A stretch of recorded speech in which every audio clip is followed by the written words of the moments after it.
기도인도 다시 한번 감사드립니다. 자, 오늘 하나님께서 주시는 말씀은 신약성경 마태복음에 있는 말씀입니다.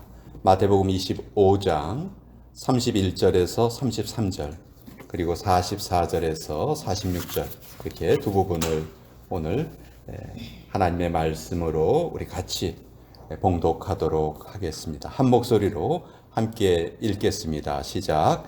인자가 자기 영광으로 모든 천사와 함께 올 때에 자기 영광의 보좌에 앉으리니 모든 민족을 그 앞에 모으고 각각 구분하기를 목자가 양과 염소를 구분하는 것 같이 하여 양은 그 오른편에 염소는 왼편에 두리라. 그들도 대답하여 이르되 주여 우리가 어느 때에 주께서 줄이신 것이나 목마르신 것이나 나그네 되신 것이나 헐벗으신 것이나 병드신 것이나 옥에 갇히신 것을 보고 공양하지 아니하더이까. 이에 임금이 대답하여 이르시되 내가 진실로 너희에게 이르노니 이 지극히 작은 자 하나에게 하지 아니한 것이 곧 내게 하지 아니한 것이니라 하시리니 그들은 영별에 의인들은 영생에 들어가리라 하시니라. 하나님의 말씀입니다. 아멘. 자, 잠깐 기도하겠습니다. 아버지, 생명의 말씀, 하나님의 말씀은 늘 우리 인생의 앞길을 비춰주시는 등불이 되십니다. 아버지요, 빛이 비춰질 때 어두움이 사라지게 되는데 지금 우리 속에 있는 어떤 그늘이라도 주의 말씀으로 다 몰아내 주시고 말씀에 집중하는 이 한 시간 되게 하여 주시옵소서. 예수님의 이름으로 기도합니다. 아멘.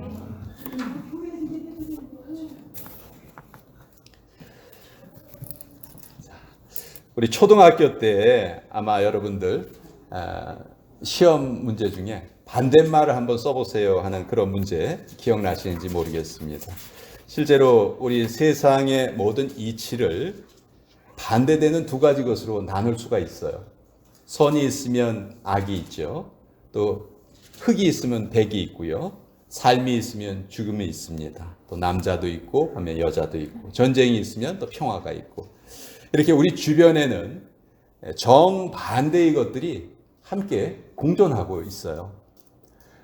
전도서 3장의 말씀을 보면은 인생의 때를 설명하면서 우리에게 날 때가 있고 죽을 때가 있다. 심을 때가 있고 뽑을 때가 있다. 울 때가 있는가 하면 웃을 때가 있고 슬퍼할 때가 있는가 하면 춤출 때가 있다. 이렇게 이런 정반대의 것들이 우리와 함께 공존한다는 것을 가르쳐 주십니다. 오늘 우리가 읽은 성경 본문에 두 동물이 등장을 합니다. 양과 염소예요. 언뜻 생각하기에는 이 둘이 서로 아주 비슷한 동물인 것처럼 그렇게 보이지만 사실 오늘 본문에서는 정반대의 의미로 쓰였습니다. 왜 양과 염소가 이렇게 정반대의 의미로 쓰였을까? 사실 우리의 호기심을 좀 자극을 하고요. 왜 그럴까 궁금해지기도 합니다. 양은 좋은 의미로 쓰이고 염소는 안 좋은 의미로 쓰였거든요. 그러니까 양 입장에서는 우리가 양이라면 기분 좋았을 거예요. 그렇지만 염소 입장에서 보면 도대체 염소가 무슨 잘못이 있다고 이렇게 부정적인 그런 의미로 사용했을까?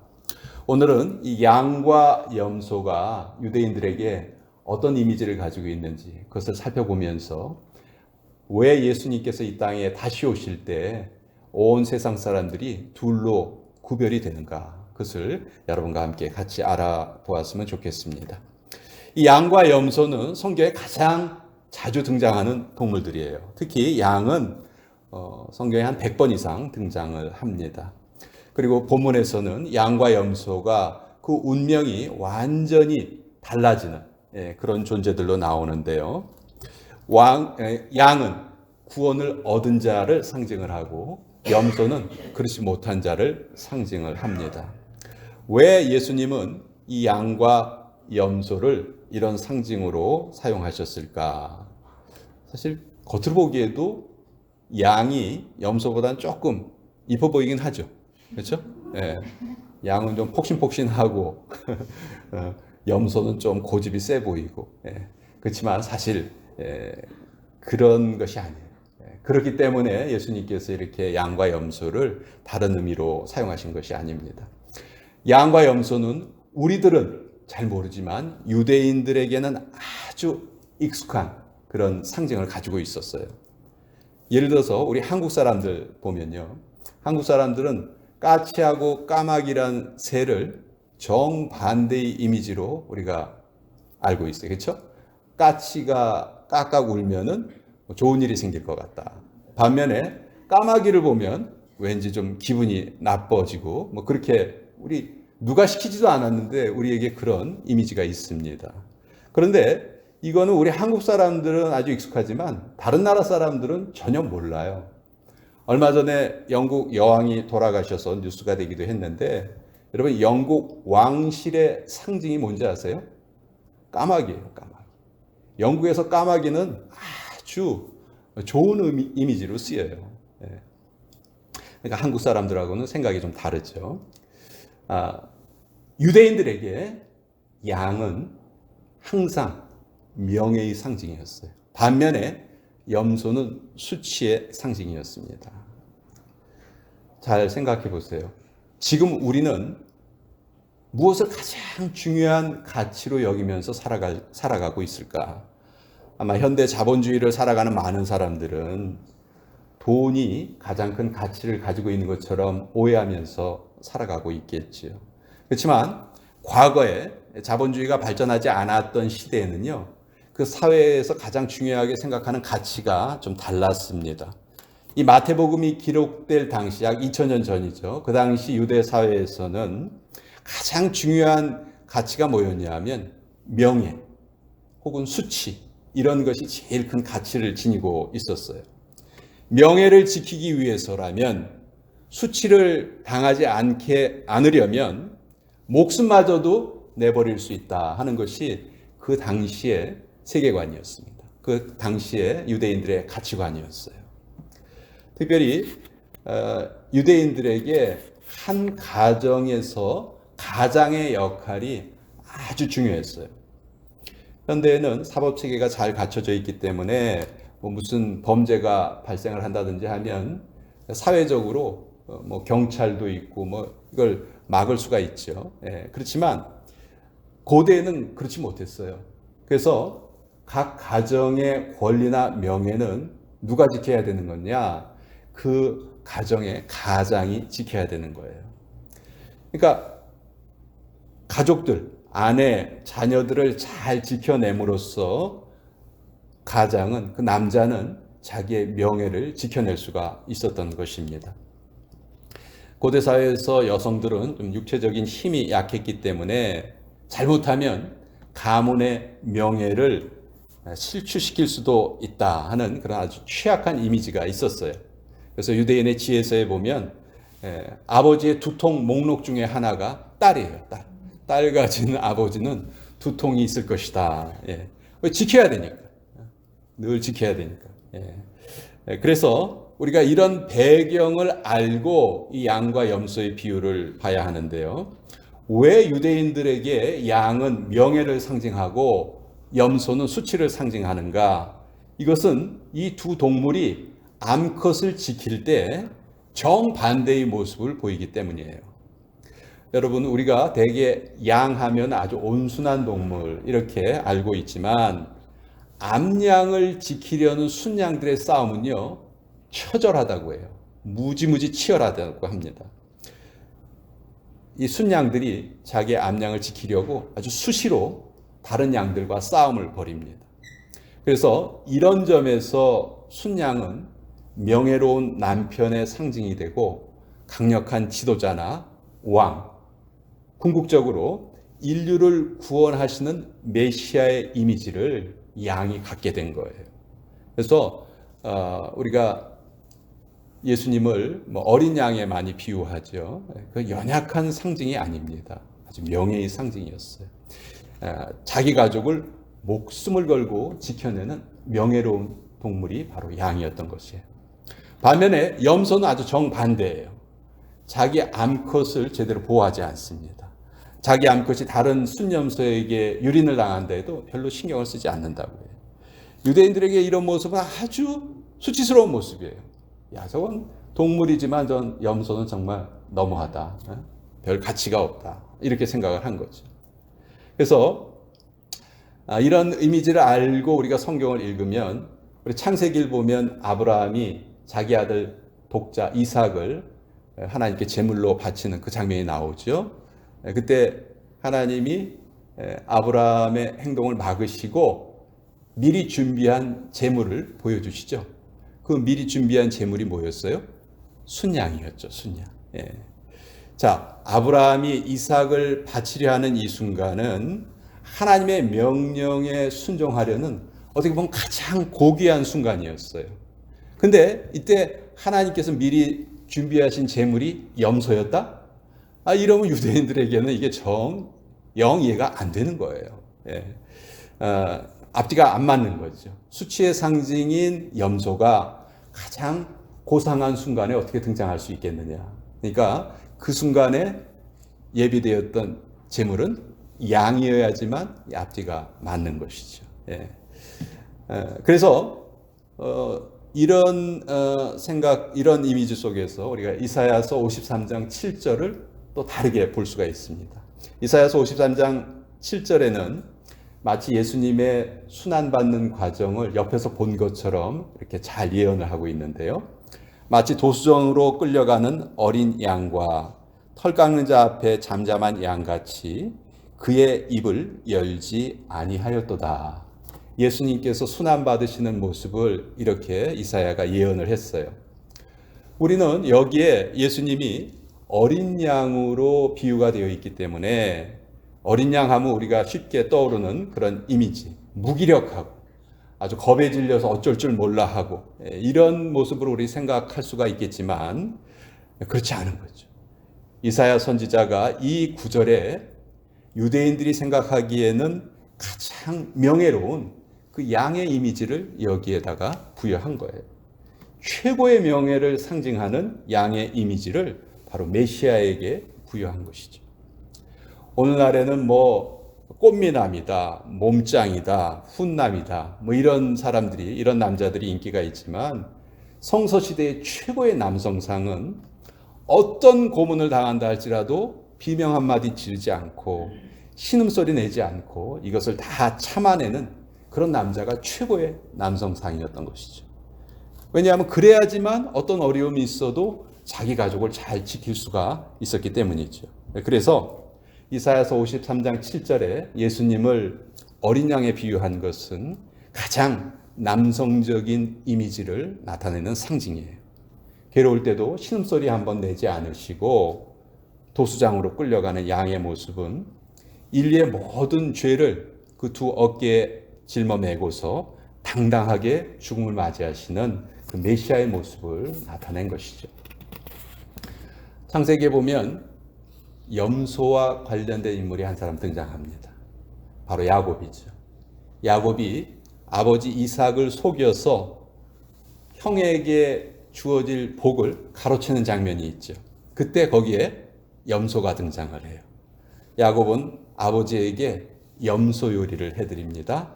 또 자기 형처럼 애서는 아주 털이 많았죠. 자기는 매끈매끈했단 말이에요. 그래서 자기 이 피부를 털이 많은 것처럼 보이게 하려고 염소 가죽을 여기 자기 팔에다 이렇게 덮어요. 이래서 복을 가로채죠. 그래서 유대인들은 이 구절을 읽을 때 참 야곱은 남자답지 못했구나. 왜냐하면 염소라는 이미지가 쓰였기 때문에 아주 쉽게 이해를 할 수 있었던 것입니다. 자, 이렇게 정반대의 이미지를 가진 이 양과 염소가 이 예수님의 비유 속에 같이 들어있어요. 예수님은 이 반대되는 상징을 사용을 하셔서 예수님께서 말씀하시고자 하는 비유의 뜻을 더 명확하게 알려주기를 원하셨습니다. 또 실제로 그 당시 목자들이 실제로 사용하는 방법이었다고 해요. 무슨 말이냐면 당시에 양을 키우는 목자들이 일부러 양과 염소를 3대 1의 비율로 섞어서 키웠다고 해요. 왜냐하면 양이나 염소가 둘 다 같이 풀을 뜯어먹는 동물인데 양은요 좀 게을러요. 그래서 이제 자기 앞에 풀을 다 뜯어먹잖아요. 그럼 여러분 어떻게 해야 되겠어요? 풀이 있는 다른 쪽으로 옮겨가야 되잖아요. 근데 양은 안 옮겨가요. 그냥 가만히 있는 거예요. 목자 입장에서는 속이 터지죠. 좋은 풀을 많이 잘 먹어야 쑥쑥 잘 자랄 텐데. 근데 이 염소는요, 또 정반대예요. 염소는 자기 앞에 있는 풀을 다 먹으면 곧장 풀이 있는 다른 곳으로 이동을 합니다. 이 염소가 그렇게 이동을 해야 양이 그제서야 이제 자기들도 움직인다는 것이죠. 그래서 목자 입장에서는 양을 움직이게 하려면은 염소가 같이 있는 것이 좋았던 거예요. 양이 저절로 막 이렇게 움직이게 되니까 염소가 마치 양을 데리고 다니는 것처럼 그렇게 할 수 있으니까 그런 면에서 아주 좋았던 것이죠. 그런데 밤이 되면 또 사정이 바뀌는 거예요. 이스라엘의 목축 지역은 낮에는 온도가 높지만 밤이 되면 아주 온도가 많이 떨어진다고 해요. 아주 추운 거죠. 근데 이 양은요, 털이 푹실푹실하니까 추운 것을 아주 잘 견뎌요. 그래서 바깥에서 재워도 양은 아무 문제가 없어요. 근데 염소는 추위를 너무너무 많이 타는 거예요. 그래서 염소는 반드시 우리 안으로 이렇게 들여놔야 되죠. 그래서 저녁 때가 되면 목자가 꼭 하는 일이 있어요. 양하고 염소를 구분하는 거예요. 양하고 염소를 구분해서 염소는 이제 우리 안에 들여놓고 거기서 이제 따뜻하게 재우는 것이죠. 그래서 예수님이 이처럼 예수님께서 이 땅에 다시 오실 때 목자가 양과 염소를 구분하듯이 구원받은 자와 구원받지 못할 자가 구분이 될 것이다. 이렇게 이제 설명을 해 주신 거예요. 이 본문의 말씀은 예수님께서 이 땅에 다시 오실 때 이 땅에서 일어날 일을 알려주시는데요. 이 세상의 모든 사람이 양과 염소처럼 둘로 구별이 된다는 거예요. 구원받은 자, 그렇지 못한 자. 이렇게 둘로 나눠지는 거예요. 중간이 없습니다. 중간은 없고 구원을 받은 자와 구원을 받지 못한 자 이렇게 둘로 나눠지는 거예요. 그렇다면 누가 구원을 받고 누가 구원을 받지 못할 것인가? 오늘 본문에 보면 그 기준이 나와 있죠. 마태복음 25장 42절 43절 보면 내가 줄일 때에 너희가 먹을 것을 주지 아니하였고 목마를 때에 마시게 하지 아니하였고 나그네 되었을 때에 영접하지 아니하였고 헐벗었을 때에 옷 입히지 아니하였고 병들었을 때와 옥에 갇혔을 때 돌보지 아니하였느니라. 자, 여기에 보면 구원받는 자와 구원받지 않는 자의 기준이 아주 명확하죠. 주님을 섬겼는가 안 섬겼는가 그것이 기준이에요. 구원받은 자들은 주님께 먹을 것을 드렸습니다. 마실 것을 드렸어요. 입을 것을 드렸고 영접했는데 악인들은 그렇지 않았다는 거예요. 여기 예수님이 나에게라고 말할 때 그 나는 이 사회에서 가장 약하고 소외받는 사람들입니다. 박탈당하고 어려움에 처해 있는 사람들. 지극히 작은 자들을 너희는 어떻게 대했느냐. 거기에 따라서 심판이 이루어진다는 거예요. 그럼 우리 성경 전체의 메시지와 이 본문이 맞는가 의문이 생깁니다. 이 본문은 믿음이 아니고 선행으로, 행위로 구원받는다는 것을 가르치는 말인가? 우리 그렇게 오해할 수가 있죠. 그렇지만 그렇지 않아요. 이 본문이 주어진 대상은 누구냐면요. 이미 예수님을 주로 고백한 제자들에게 이 본문이 주어진 거예요. 그러니까 믿음으로 이미 구원받은 자들. 믿음이 전제가 이미 돼 있어요. 믿음이 없이 그냥 선한 행위로만 구원을 얻을 수 있다. 이런 말씀이 전혀 아니에요. 너희가 진짜 믿음이 있다면 그 믿음이 행동으로 나타나야 한다. 예수님께서 이걸 말씀하고 계시는 것이죠. 쉽게 말해서 이 본문은 우리가 예수님의 제자입니다라고 고백할 때 그럼 그 제자도의 대가를 너희는 치르고 있는가? 이것을 주님께서 우리에게 물어보고 계신 말씀이에요. 마태복음 7장 21절 나더러 주여 주여 하는 자마다 다 천국에 들어갈 것이 아니요 다만 하늘에 계신 내 아버지의 뜻대로 행하는 자라야 들어가리라. 예수님이 하신 이 말씀과 오늘 이 본문의 비유가 아주 정확하게 뜻이 일치하고 있는 것이죠.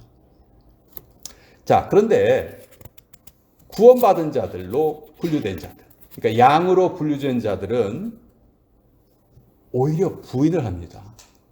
저희는 왕께 잘한 적이 없어요. 저희가 언제 예수님을 먹이고 입히고 재우고 예수님께 언제 도움을 드렸습니까? 우린 그런 거 한 적이 없습니다. 이렇게 부인을 하죠.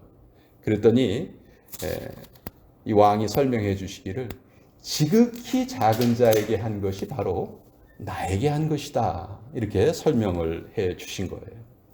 반면에 심판받는 자들은 정반대의 모습을 보입니다.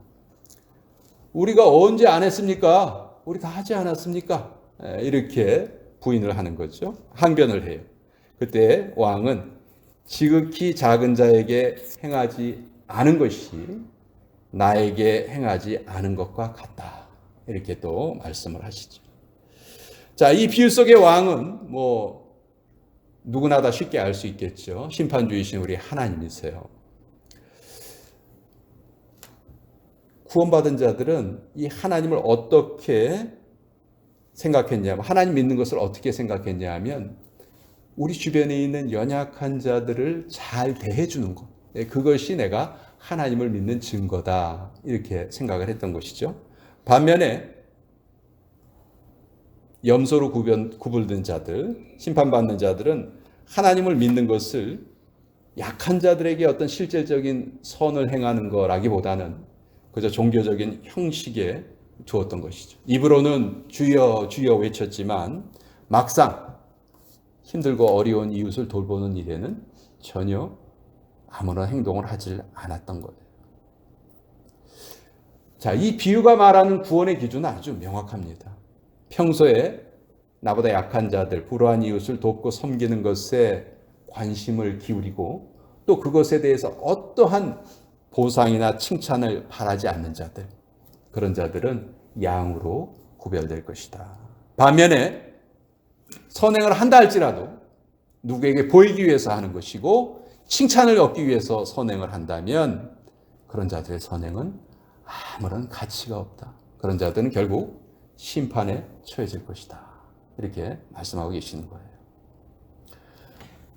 이 비유에서 우리가 다시 한번 깨달을 수 있는 것은 하나님께 구원받는 자들의 특징은 절대적인 하나님 앞에서의 겸손이었어요.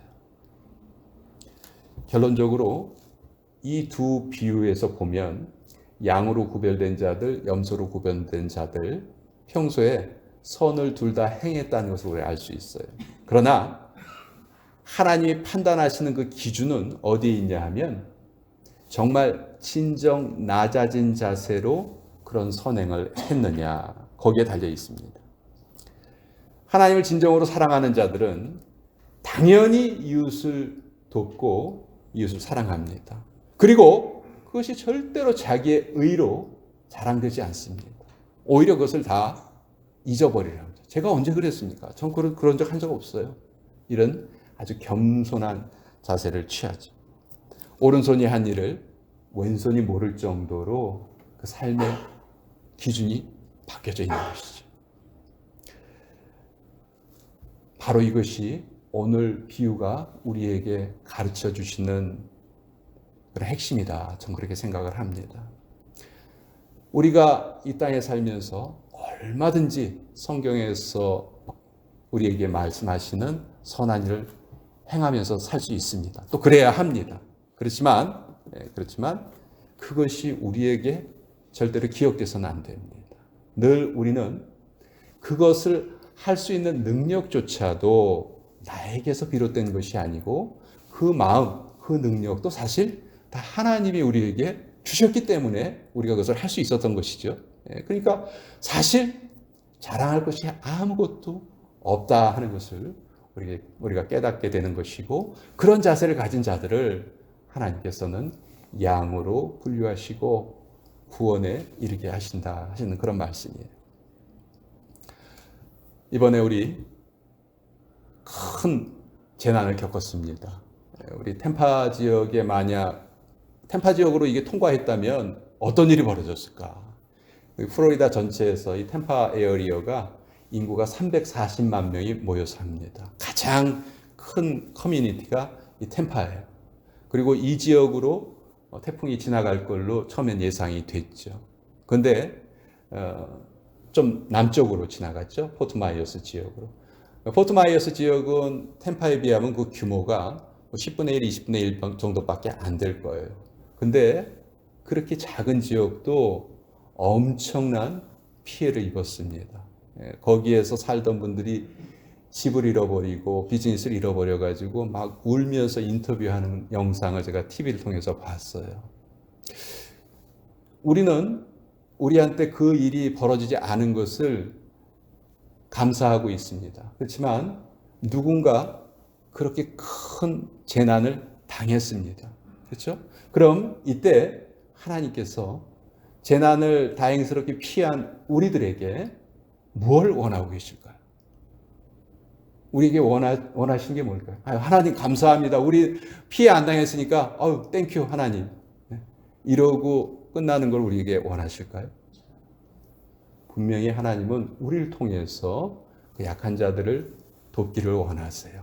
그리고 우리가 누군가를 도와준다고 할 때 우리 한국 분들은 참 부담을 많이 가지세요. 아주 큰 거를 주어야 된다고 그렇게 생각하는 것 같은데 그렇게 생각하실 필요가 없습니다. 아주 작은 것이라도 우리가 우리의 정성을 모아서 그들을 돕고 또 우리가 그들을 도왔다는 사실 자체를 우리는 잊어버려야 돼요. 그렇다면 우리도 이 예수님의 비유 속에 나오는 양으로 분류될 수 있지 않을까. 그것이 오늘 이 말씀을 통해서 우리가 이 시기에 얻을 수 있는 교훈이 아닐까. 저는 그렇게 생각을 하면서 여러분과 함께 나누어 보았습니다. 우리 같이 기도하겠습니다. 아버지 하나님, 행동이 따르지 않는 믿음은 아무 소용이 없다는 것 다시 한번 깨닫게 됩니다. 성도로서 마땅히 돕고 베풀어야 할 때 뒤로 물러가지 말게 하여 주시고 그 기회를 은혜의 순간으로 받게 하여 주시옵소서. 예수님의 이름으로 기도합니다. 아멘. 자, 이 시간